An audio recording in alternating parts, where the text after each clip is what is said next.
25,000 தொழிலாளர் வாழ்க்கை பெருசா என் இதுவா பெருசான்னா என்ன பொறுத்த வரைக்கும் அவங்களோட வாழ்க்கை தான் எனக்கு பெருசு. அதனால நான் தப்பு சாதிக்கிறேன். ஓகே, இந்த பிரச்சனை முடிஞ்சு. நெக்ஸ்ட் நம்ம மெம்பர்ஸ் வந்து சார் அங்க சீட்டிங் நடக்குது, இவெல்லாம் பண்றாங்க, அங்க ஆரம்பிச்சாங்க, நம்ம போலாம். நாங்க போகும்போது நம்மளோட வரவங்க யாராவது அன்னைக்கு ஆண்டாட்டத்தில் நடந்த மாதிரி யாராவது அடிச்சாங்கன்னா இல்ல தகராறு இருந்துச்சுன்னா அது ஒரு வன்முறையை தூண்டி மறுபடியும் ஒரு பெரிய பிளவு ஏற்பட்டு அது மறுபடியும் ரணகலம் ஆகக்கூடாது அப்படிங்கிறதுக்காக எல்லாரும் பொறுமை காத்து வேண்டாம் அது சரியாகாது, நம்ம பேசி முடிச்சுக்கலாம் அப்படின்னு வந்து எல்லாரையும் சொல்லி காம்ப்ரமைஸ் பண்ணி. இப்போ நான் சகோதரர் விஷால் ஒரு பொறுப்பான பதவி எடுத்தாரு. இப்ப நீங்க ஒரு நடுநிலைமையான இடத்துல இருக்கீங்க, எங்களுக்கு தகராறு, எங்களுக்கு ஏன்னா எங்களோட வாழ்க்கை பற்றி எல்லாருக்கும் சைலண்ட்.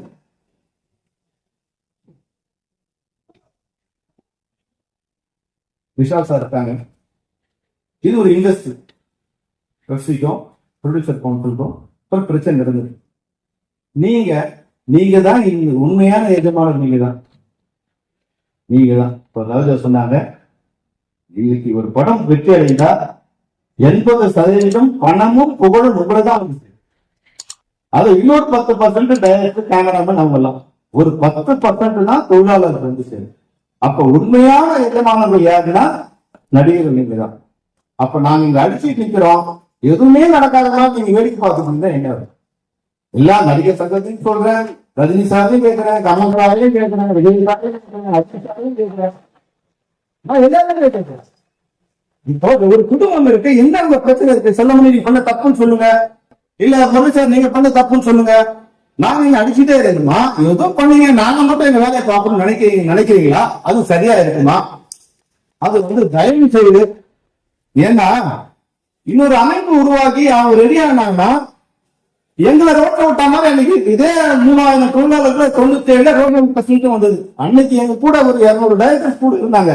கூட இருந்ததால அந்த 3000 பேரை ஒரு யூனியன்ல நாங்க வந்து பேசி காம்ப்ரமைஸ் பண்ணி கன்வின்ஸ் பண்ணி அவங்க வந்து நம்பி கொண்டு சேர்த்தோம். இன்னைக்கு எந்த டைரக்டர் கூட இருக்காங்க? யார் இருக்காங்க கூட? அன்னைக்கு வந்து ஒரு தொழிலாளர் பிரிவுக்குள்ள ஒரு மோதல் வந்தது. அன்னைக்கு வந்து டைரக்டர்ஸ் யூனியன், கேமராமேன் யூனியன், இவங்க எல்லாம் வந்து ஒரு அநியாயம் செயல்பட்டாங்க. இப்ப 23 ஒர்க் பண்ற யூனியன்ல இருக்கிற யாரு ஏற்று போராடுறாங்க? எந்த சங்கம் வந்து இருக்குது? நீ ஊர் பேர் தெரியாதவனா பிஸ்டாம் படுத்தா ரோட்ல யாரெல்லாம் இங்க இருக்கிறவங்க கூப்பிட்டு நீங்க தலைமையா இருக்கவா? இது உன்னோட வேலையா? தயாரிப்பாளர் சங்கம் அவர்களுடைய சங்கத்தை ஒழுங்கா நடத்திருந்தாலும் இந்த பிரச்சனையா வந்து இன்னைக்கு வந்து எங்க சங்கத்தை நடத்துவாங்க. உங்க வீட்டை நீ ஒழுங்கா பண்ணிருந்தீங்கன்னா எங்க குடும்பத்துல இந்த பிரச்சனை வந்து எங்க குடும்பத்தை வந்து நீங்க பிரிஞ்சிருக்கீங்க. தயாரிப்பாளர்கள் ஒன்றிணைந்து இருந்தா இந்த இண்டஸ்ட்ரி அவங்க கண்ட்ரோல் இருக்கும். அவங்க பிரிஞ்சு இருக்கிறதால நாங்க ஒன்னா இருக்கு தோக்கங்களுக்கு போக வருது. அப்ப என்ன பிரிஞ்சு நடக்குறீங்க? இது சரியா? நீங்க சொல்லுங்க.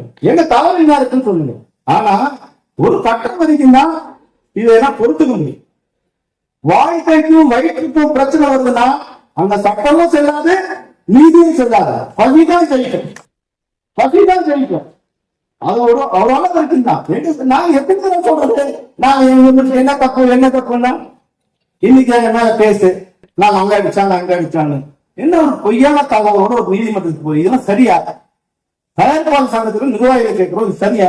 யார் அடிச்சாங்க? ஒரு பொய் கம்பெனி எடுத்துட்டு போய் கொடுத்து அதை ஒரு கேஸ் ஆக்கி இன்னைக்கு நீதிமன்றத்துல வந்து நான் எங்களுக்கு சம்மன் வந்திருக்கு, நீங்க வரணும். யார் ஒரு இடத்துல ஒரு தகராறு இல்ல. அப்போ ஏதோ ஒரு பேப்பரை ரெடி பண்ணி என்னதான் பிரச்சனை தெரியாம நீங்க வந்து எங்களை மாறி பண்ணிட்டே இருந்தா என்னன்னா, நான் மறுபடியும் பேசி அதை வார்த்தைகளாக பேசி யாரை காயப்படுத்த விடாது நினைக்கிறேன். ஆனா நீங்க எங்களை கொள்ளணும்னு நினைச்சு முடிவெடுத்துட்டீங்கன்னா அது சரியா இருக்க. மறுபடியும் நாங்க சொல்றேன், விஷால் சார் சொல்றேன், நீங்க நடிகர் சங்க பொதுச் செயலாளராக இருக்கீங்க, பெப்சியோட தப்பு இது, நீங்க தப்புன்னு நீங்க சொல்லுங்க சார், நாங்க சரி பண்ணிக்கிறோம். அது மாதிரி வந்து தயாரிப்பாளர் சங்கத்துக்கு சொல்றேன் சார், நாம ஏற்றுக்கொண்ட விதிமுறைகள், விஷால் சார் நாங்க ஏற்றுக்கொண்ட விதிமுறைகள் வந்து தயாரிப்பாளர் வந்து கடைபிடிச்சாங்கன்னா அவங்களுக்கு 40% அவங்க செலவு மிச்சம் சார். எந்த திட்டமும் இல்லாம கடை நடத்துவதால நீங்க நஷ்டம் அடைகிறீங்க. அது எங்களோட 1000 ரூபாய் சம்பளம் தான் அதுல பிரச்சனை. நீங்க காரணம் சொல்றீங்க, எங்களால என்ன நஷ்டம்? திட்டமிடுதல் இயக்குனரோட செயல்.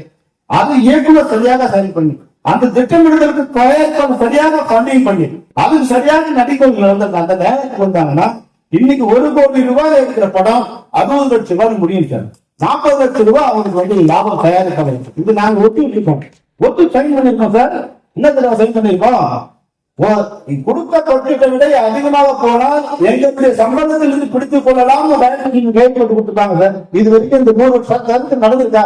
இந்த தயாரிப்பாளருக்கு இதோட நாங்க என்ன சிறப்பு பண்ணணும்? நாங்க சொன்ன ரேட்ல படம் எடுத்து கொடுக்குறோம், சொன்ன டைம்ல படம் எடுத்து கொடுக்குறோம், சொன்ன பட்ஜெட்ல படம் எடுத்து கொடுக்குறோம். நாங்க சொல்லியிருக்கேன்.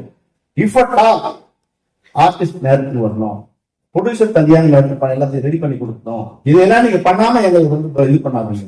அப்ப நாங்க எல்லாரும் ஒன்றும் சேரும் போது உங்களுக்கு இன்னைக்கு இந்த நஷ்டம் 40 லட்சம் ரூபாய் குறையுது. தயாரிப்பாளருக்கு ஒன்று நான் சொல்றேன், நீங்க 1 கோடி ரூபாய் படம் எடுக்கிறீங்க, எங்களுக்கு எவ்வளவு தெரியுமா சம்பளம் கொடுக்குறீங்க? எங்களுக்கு நான் சொல்றது தொழிலாளருக்கு நீங்க கொடுக்குறது 15 லட்சம் ரூபாய் சம்பளம் கொடுக்குறீங்க. 1 கோடி ரூபாய் திரைப்படம் எடுக்கும் போது 15 லட்சம் ரூபாய் திரைப்படம். அது போல இப்போ வந்து லேட்டஸ்டா ஒரு படம் நடந்துருக்கு. இப்போ விஜய் சாரோட படம் நடந்திருக்கு. இது இப்போ அதோட பட்ஜெட் 400 கோடின்னு சொன்னாங்க. இப்ப எங்களுக்கு அவங்க கொடுத்த சம்பளம் வந்து 20 கோடி ரூபாய். எவ்வளவு பர்சன்ட் பாருங்க சார்? 5%.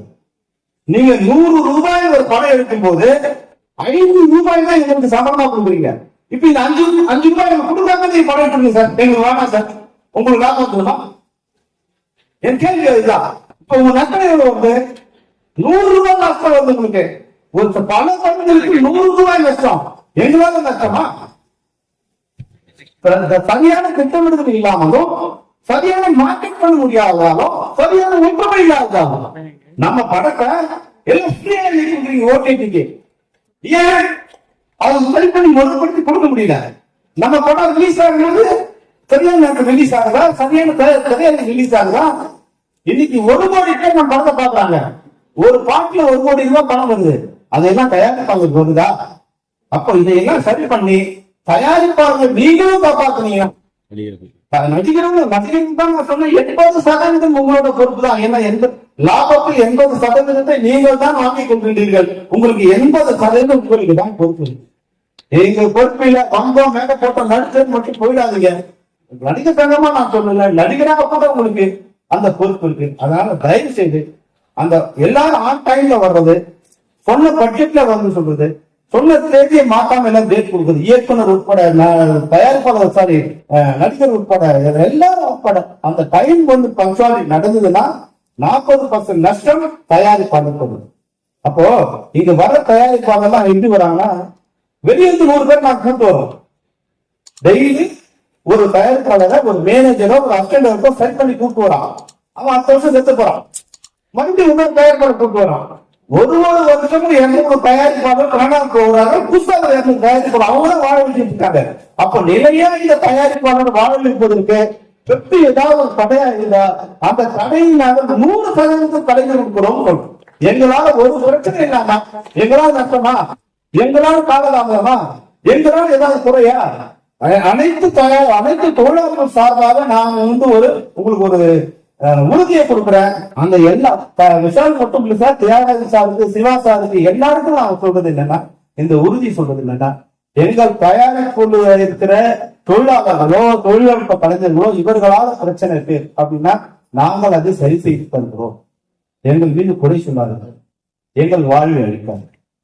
இதுதான் உங்க எல்லாருக்கும் நான் வேண்டுகோள். தயவுசெய்து தப்பா பேசினா மன்னிச்சுடுங்க. நான் தப்பா பேசல, அது சில நேரம் உண்மை வழி.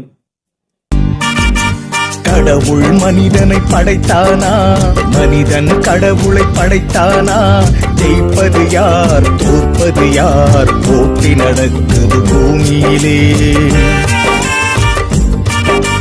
மதங்களின் பெயரை சொல்லி சொல்லி மனுஷன் ஏமாத்துறான். படிச்சவனும் அதை நம்புறான், பாமரனும் இதை ரசிக்க